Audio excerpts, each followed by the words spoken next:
Hello and welcome to our webinar. Thanks to our distributor for organizing this session, CliniSciences and Generon, which are distributors of CELENYS and our product BIOMIMESYS. CELENYS is a company which has for mission to develop innovative scaffold for 3D cell culture, and our strategy is to better mimic the tissue microenvironment and provide more predictive tools for metabolic studies and drug development. We have now 3 products: BIOMIMESYS, BIOMIMESYS Adipocyte, and BIOMIMESYS Hepatocyte, which is the topic of the presentation today. So, BIOMIMESYS Hepatocyte is a scaffold which is designed for hepatocyte culture in 3D. It is composed of hyaluronic acid grafted with the fibronectin cell binding peptide, RGD-ACE, and also functionalized with galactose. I will tell you more about it later in the presentation. It is also cross-linked with the type 1 and type 4 collagens, which are the important collagen in the liver extracellular matrix. So, as I told you, our scaffold is made of hyaluronic acid and collagen 1 and 4, which are one of the major components of the hepatocyte extracellular matrix, and they play an important role in connective tissue. As you can see on this scanning electron microscopy section of our scaffold, it is highly porous. We have a porosity ranging from 60 to 130 micrometers. Collagens form a double network, which are, you can see the collagen chains artificially colored, forming a double network with a hyaluronic acid 1. Our scaffold is quite soft, with a Young's modulus about 0.5 kilopascal. It is highly hydrophilic and has a high swelling ratio, which will drive the cells colonization of the scaffold. As I told you, our strategy is to develop really biomimetic scaffold for mimicking the natural microenvironment of cells. And you can see again in this scanning electron microscopy section that we have collagen chains clearly resembling collagen chains found in vivo, as you can see in this picture of a decellularized liver extracellular matrix.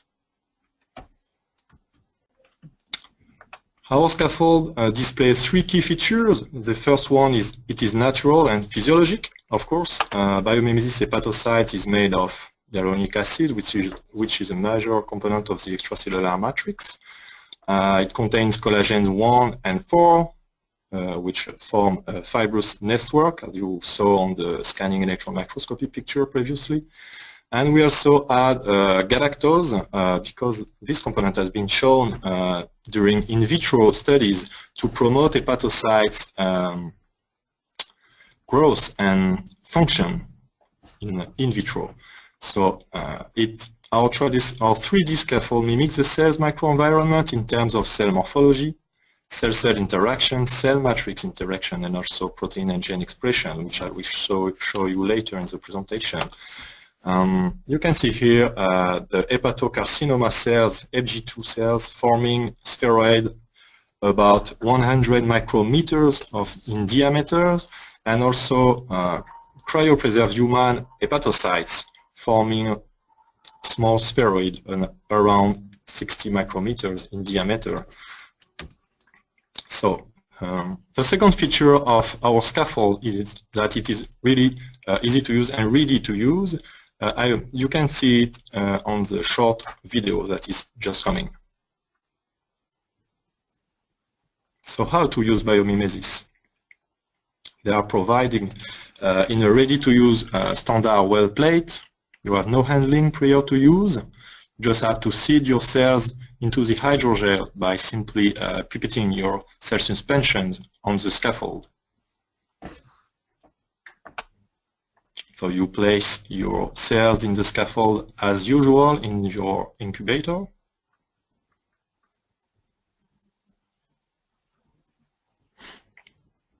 And after around 2 days, cells have migrated into biomimesis, and you can check your cultures with standard bright field microscopy, that, as you will see. And also your medium can be refreshed very easily by simply pipetting your medium. So once rehydrated, our scaffold became transparent, and you can see cells spreading homogeneously into the hydrogel. And you just have to focus on cells of interest, because cells are going in 3D, and contrary to the 2D cell culture, you don't have only one monolayer of cells, but a lot of spheroid forming inside the scaffold. So, as you saw, it is really easy to use, and it is furthermore compatible with all current analytical technologies that I will explain to you. So as you saw, the hydrogel is transparent, so it is really easy to perform microscopy studies, bright field microscopy, but also fluorescence microscopy with cells in culture in the hydrogel. It's not necessary to retrieve cells to perform microscopy. You can see them directly in culture in the hydrogel. As our scaffold are providing in standard plate, it is fully compatible with all plate readers in terms of optical density, fluorescence, and also luminescence study. The hydrogel doesn't have any specific background, so it is fully compatible with plate reading experiment. As a natural-based product, it is also biodegradable, which allows you to perform flow cytometry studies. You can digest the scaffold with an enzyme in solution and without impacting cell viability. So you can degrade the scaffold and then perform flow cytometry once cells are retrieved. I show you that on the same picture that we have a highly porous scaffold. So it allows to perform biomolecule extraction by directly adding your lysis buffers on cells in culture. There is also no need to retrieve cells before performing your extraction. So you can perform RNA extraction, or DNA extraction, protein extraction, and of course you can perform ELISA by analyzing supernatant of cells by directly harvesting your supernatant without any additional experiment. Just harvest the supernatant and you can perform your ELISA studies on your cells. I told you that it is a soft material, but it is solid enough to be embedded in resin for histological studies. If you want to perform histological studies or structural analysis, you can perform histology, and here is an example of a slice of the hydrogel after staining for hematoxylin eosin.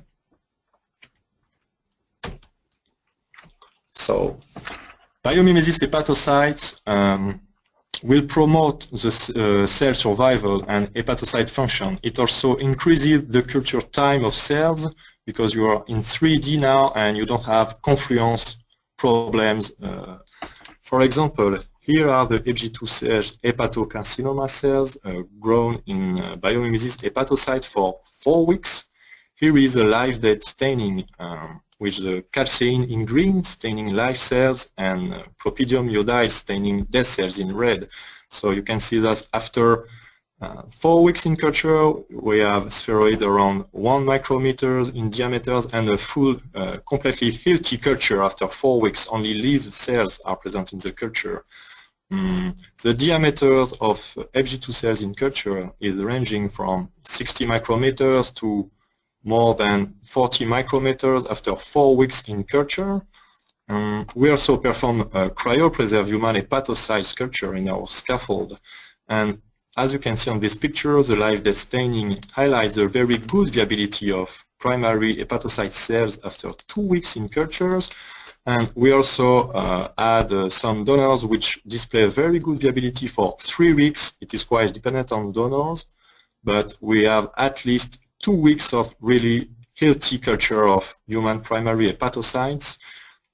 Cells will aggregate inside the scaffold, and we have small spheroid ranging from 40 micrometers to 60 micrometers after a week in culture, and we have after 2 weeks in culture spheroids around 70 or 80 micrometers in culture and being fully live cells only. As I told you, one of the main interests of our scaffold is that it will maintain and promote hepatocyte function that are often lost in 2D culture. For example, the HG2 cells were monitored for the albumin secretion, which is one of the key functions often monitored for hepatocyte function. So we measured it by ELISA, and results have been standardized with the DNA amount to be sure to make accurate comparison. So you can see that during 3 weeks in culture, HG2 cells grown in biomimesis hepatocyte produce and secrete 20 to 30 times more albumin than cells grown in 2D. One of the functions of interest in hepatocyte is also the biliary canaliculi formation. We measured it by MRP2 staining, which is a protein involved in the biliary canaliculi formation. So in red here you have immunofluorescent stainings of MRP2 in HG2 cells in 2D plastic dish, classic culture plates, and you can see a clear decrease in the staining in the 2D culture condition, whereas in the 3D culture condition in biomimesis hepatocyte you can see the punctuate staining of MRP2 protein on this small spheroid after a week in culture, and as the spheroids are growing, the staining is still there, and you can see a lot of dots attesting the expression of the MRP2 protein in the spheroid during 3 weeks. So we go deeper in the structural analysis by staining actyl filament, which often form some bundles when you have biliary canaliculi formation between cells. So we found these actin bundles in spheroid attesting the structural formation of biliary canaliculi. Also, these actin bundles, as you can see on this picture, colocalize with the MRP2 protein. So the actin is in yellow, is in green, sorry. MRP2 is in red, and the colocalization, which have been measured using a software analysis. You can see in yellow the dot inside the spheroid attesting the colocalization of MRP2 and actin, which are one of the main features of the biliary canaliculi formation. And this picture has been acquired from 20 micrometers in depth from the surface of the spheroid. So it's not a surface staining, but a really in-depth staining inside the spheroid, attesting that the MRP2 protein and actin colocalization occurred in all the 3D structure of the spheroid, not only at the surface.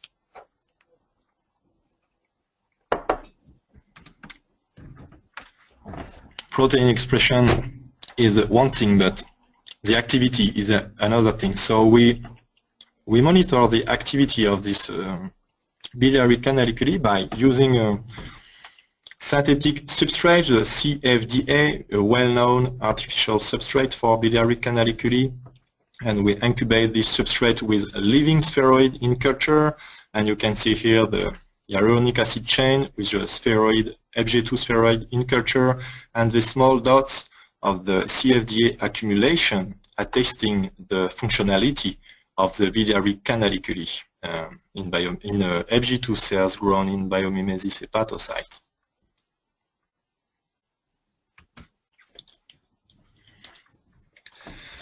We know that HG2 cells are not always studies for metabolic or toxicity studies, and the human hepatocyte remains the gold standard for such studies. So we monitor the key gene expression involved in absorption, detoxification, metabolism, and excretion in cryopreserved human hepatocytes.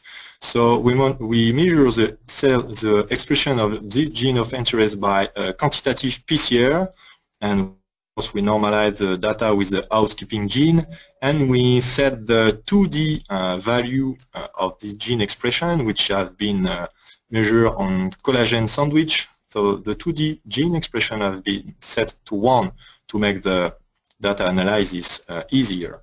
So as you can see on both donor, the CYP1A1 gene is increased from 2 to more than 3 times after 7 days in culture compared to the 2D condition.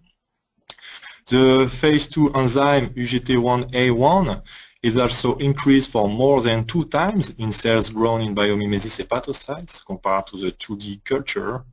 We also monitor some key transporters like the sodium taurocolate co-transporter polypeptides, which is really increased in cells grown in our scaffold for more than 4 times compared to the 2D condition, and also the biliary salt excretory pump is also increased for 3 to 4 times compared to the 2D condition. So we have a really better expression of phase 1 and 2 enzyme and transporter genes in our 3D scaffold compared to the 2D condition.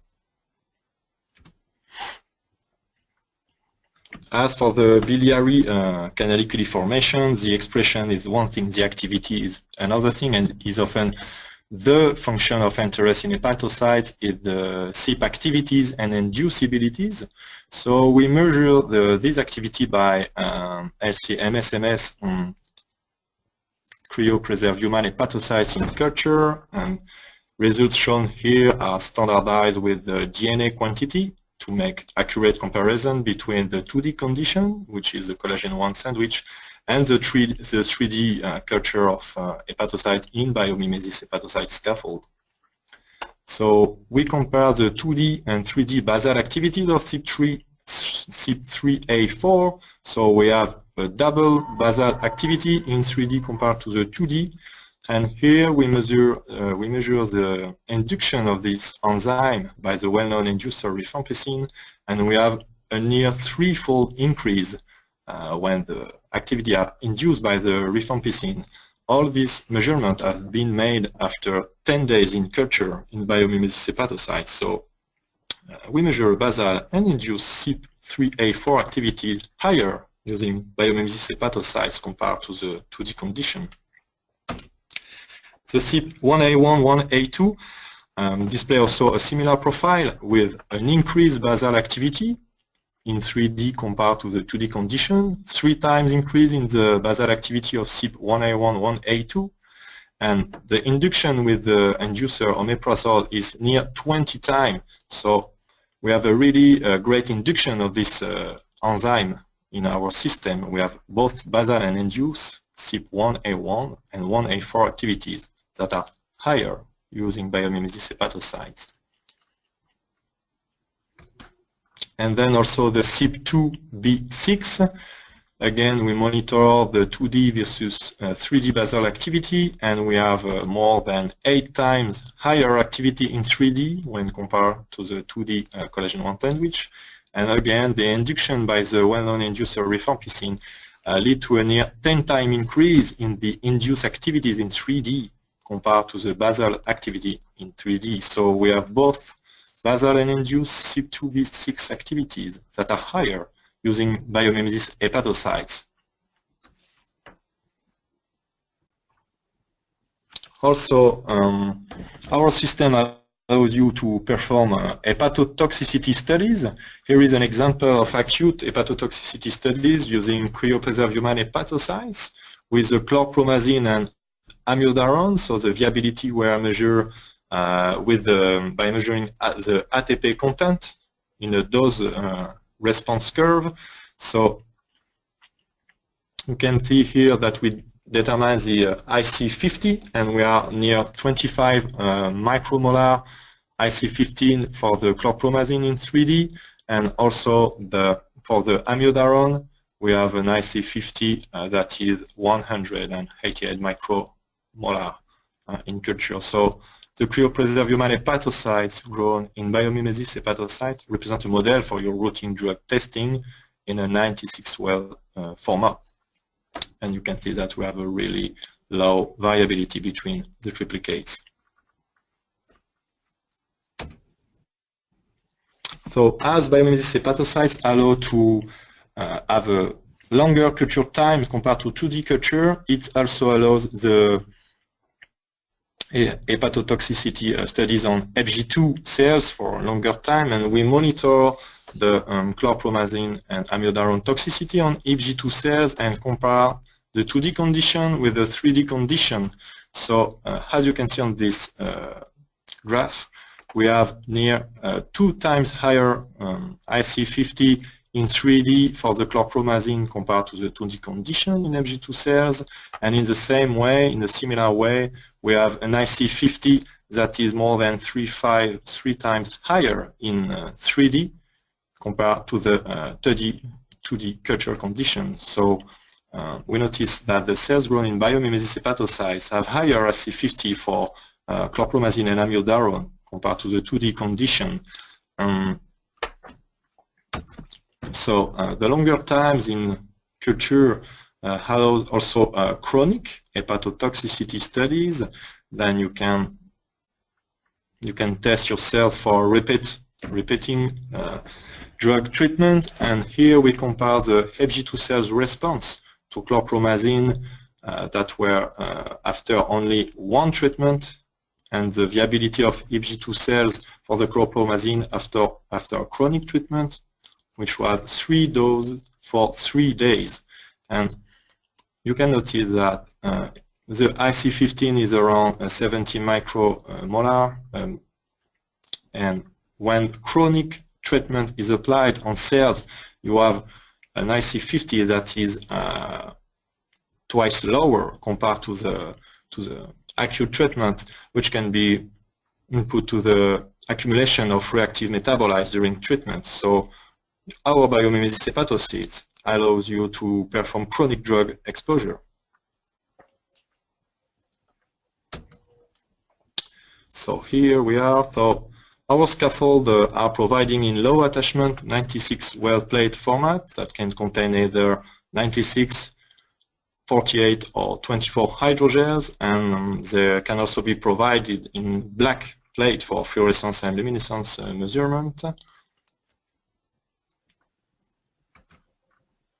So if you have any questions or want to ask for further information, don't hesitate to contact our distributor, CliniSciences and Generon. For the general information, here are the mailing address of CliniSciences, and you can also ask for more technical or scientific questions by using this email address. And the same for Generon, which is our distributor in UK. So for general information or for technical support and scientific questions, you can use this email address. So biomimesis hepatocyte is a physiological scaffold that mimics the cell's microenvironment. It is easy to use, compatible with all analytical technologies, and it maintains hepatocyte functionality better than conventional 2D models. So primary hepatocytes tend to differentiate in 2D in vitro culture, which results in limited lifespan and greatly reduced hepatic specific functions such as metabolic activity and transporter activity. There is an increasing need for a more in vivo-like hepatocyte culture format for better in vitro to in vivo prediction of drug ADME's features. And the 3D hepatocyte culture in biomimesis hepatocyte maintains the hepatocyte polarization and functionality better than conventional 2D model due to a more in vivo-like environment created by optimal cell ACM and cell-cell contact.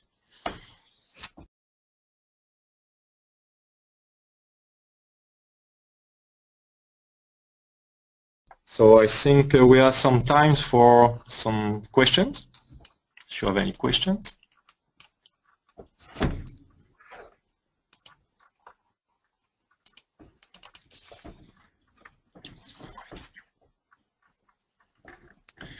That other cell types that can be used with biomimesis hepatocyte cell types with same structure. Yes, it is possible to grow another cell types in biomimesis hepatocyte. If you think that your cells that may need some collagen to have a better growth or better maintained function of interest, of course collagen 1 and 4 are also present in another matrix. So it is possible to grow other cells and hepatocytes in our scaffolds if you want.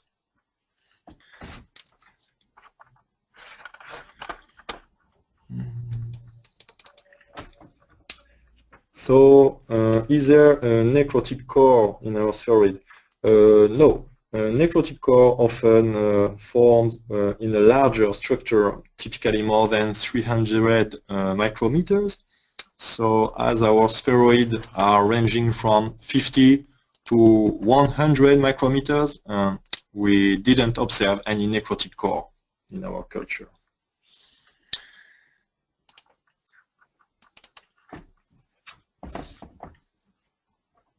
So, is it possible to co-culture tumor cells combined with endothelial cells like UVEC?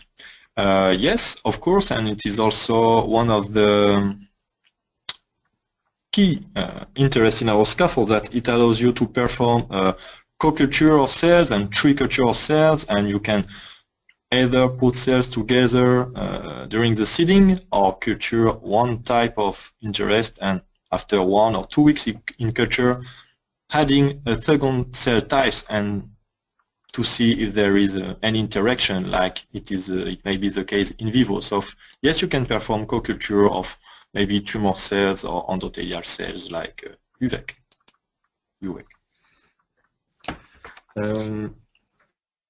Did you use dry collagen or collagen sandwich as 2D comparison? We use a collagen sandwich for the 2D condition. Yeah.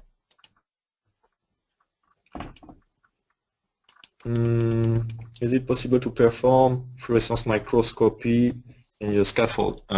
Yes, you can easily perform fluorescence microscopy staining and observation with cells fixed directly in the scaffold, and all the immunofluorescence protocol is performed with cells inside the scaffold, and you don't have any issue with performing fluorescence microscopy observation with cells in our scaffold.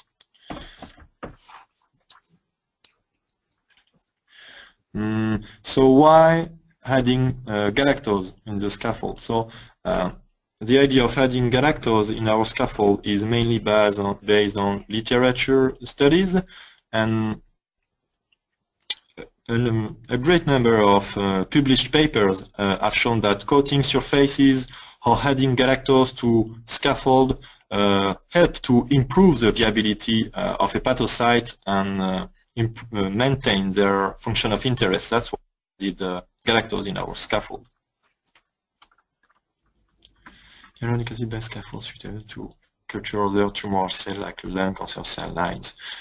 Yes, of course, as it provides hyaluronic acid and collagen often found in a lot of extracellular matrix, you can perform culture of tumoral cells in our scaffold, like the FG2 cells, which are hepatocarcinoma cells.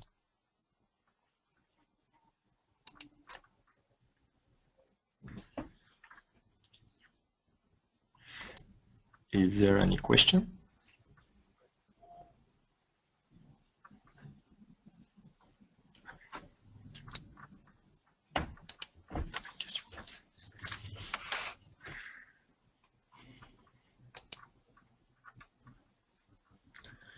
Okay, so thanks for your attention. Bye.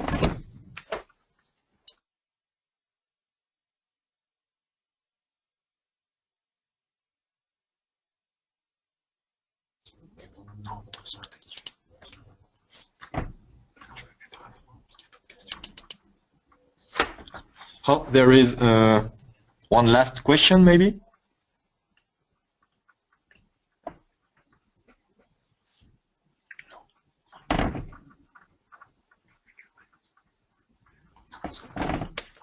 Okay, thank you. Bye.